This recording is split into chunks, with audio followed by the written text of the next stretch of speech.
kulan wacan oo wanaagsan daawadayaal, halkani waa Kobciya TV. Kusoo dhawaada barnaamij gaar ah oo aan ku falanqeyn doono dhismaha taariikhiga ah ee Taj Mahal. Taj Mahal waa qasri casri ah oo ku yaala magaalada Agra ee dalka Hindiya, waxaana la dhisay qarnigii 17aad. Dhismahan waxaa amray boqorkii lagu magacaabi jiray Shah Jahan oo ka mid ahaa boqoradii ugu awoodda badnaa dowladdii Mughal. Shaqada dhismaha waxaa la bilaabay sanadkii 1832 waxaana la dhameeyay ku dhowaad 20 sano kadib. Waxaana ka qayb qaatay dhismahaasi kumanaan farsamo yaqaano iyo injineero ka kala yimid meelo badan oo dunida ka mid ah. Dhismaha Taj Mahal waxa uu ka samaysan yahay marmar cad oo dhalaalaya, waxaana ku xardhan farshaxanno iyo erayo ay ka mid yihiin Quraanka Kariimka ah iyo naqshado kale oo aad u qurux badan oo muujinaya heerka sare ee farshaxanka Islaamka iyo dowladdii halkaas ka talin jirtay ee Mughal. Haddaba aan u dhaadhacno sheekada jaceylka ee loo hindisay Taj Mahal. Sababta loo hindisay dhismaha Taj Mahal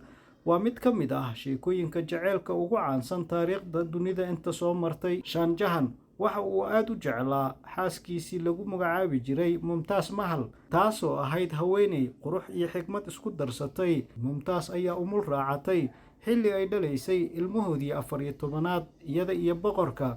taasina waxay sababtay in boqorka ay ku reebto murugo aan la qiyaasi karin. Si uu u muujiyo jaceylka iyo xusuusaha aan dhammaanayn ee uu hayay xaaskiisa, boqor Shah Jahan waxa uu go'aansaday inuu dhiso qasri aan caadi ahayn oo noqda xabaal sharaf leh oo ay ku aasan tahay Mumtaz Mahal. Taasina waxay keentay in dhismahan Taj Mahal uu noqdo astaanta jaceylka aan dhammaadka lahayn, waxaana loo aqoonsaday ama loo yaqaanaa hadiyadda jacaylka ee Mumtaz cad. Naqshadda iyo quruxda cajiibka badan ee Taj Mahal waxa uu leeyahay 4 minaaradood oo waaweyn oo ku wareegsan qolka dhexe. Qolka dhaxana waa halka ay ku aasan tahay Mumtaz Mahal, halka Shah Jahan markii dambe isna lagu aasay dhinaceeda. Mid ka mid ah waxyaabaha cajiibka ah ee Taj Mahal waa sida marmarka cad uu midabkiisu isu bedelo iyadoona ay ku xiran tahay waqtiga iyo maalinta. Subaxdii waxa uu noqdaa dahab khafiif ah midabka, galabtiina waxa uu isku bedelaa caddaan dhalaalaya, halka habeenkiina uu u muuqdo buluug khafiif ah oo ka turjumaya iftiinka dayaxa. Quruxda naqshadda iyo isku dheelitirka dhismaha ayaa ka dhigay mucjiso injineernimo oo weli injineerada adduunka ay ka yaaban yihiin sida ay ummad ka horreysay u dhiseen qasri caynkan oo kale ah. Dhismaha Taj Mahal waxa uu ka mid yahay 7 mucjiso ee dunida casriga ah, waxaana sanad kasta booqda malaayiin qof oo ka kala yimaada daafaha dunida. Dadka booqda dhismahan waxay u arkaan ma aha oo keliya dhisme qurux badan, balse sidoo kale goob jacayl oo taariikhi ah ayay u arkaan inay ka turjumayso awoodda dareenka bini'aadanimada.